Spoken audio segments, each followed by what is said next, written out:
Hello, today we are going to learn how to find the inverse element of any given circle, which can be another circle or sometimes a line with respect to a reference circle. The inversion in a circle is a transformation which transforms one point A into its inverse point A prime, whose distances from the origin O equal the square of the radius of the circle, which defines the inversion and satisfies the equation R squared is equal to OA times OA prime.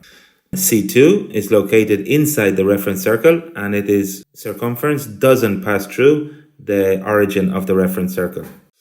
The inverse circle of C2 is another circle, which we will call C2 prime, which is going to be located outside the reference circle, and its center point, O2 prime, is going to be located on the elongation of the line segment O2. So the first step is to join the origins O and O2 and elongate it as shown here. And we will call this line S. This line S intersects with the circumference C2 at two new points, which we call C and D, highlighted here in red dots. So the next step is to work out the inverse points of these 2 points, C and D. So let's start by working out the inverse point of C. Now we are going to draw a perpendicular line to the lines from point C until it cuts the circumference of the reference circle at a new point, which we will call 3.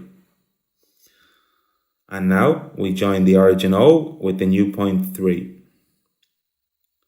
From the new radius O3, we draw a perpendicular line until it cuts our previously elongated line S at a new point, which we will call C prime.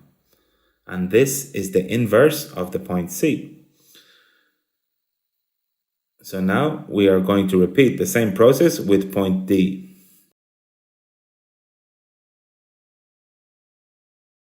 The next step is to draw a perpendicular line to line S from point D until it cuts the circumference of the reference circle at a new point, which we will call point 4. And now we join the origin O with this new point 4.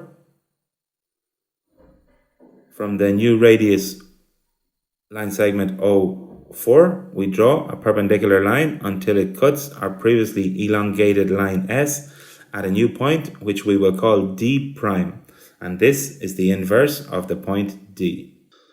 So the line segment C prime D prime is the diameter of the inverse circle of C2. So the next step is to find the midpoint of this line segment C prime D prime. To do this, we have to construct the perpendicular bisector of C prime D prime. So to do this, we set our compass slightly longer than half the radius of C prime D prime, and we scribe an arc to the left and to the right as shown here. And now with the same radius and setting our compass on D prime, we scribe another 2 arcs intersecting our previously drawn arcs. And now we will join these 2 intersections with a line finding the midpoint of C prime D prime, which we will call O2 prime. And this is also the center point of the circumference to C2 prime, which is the inverse circle of C2. We show it here in a thicker red line.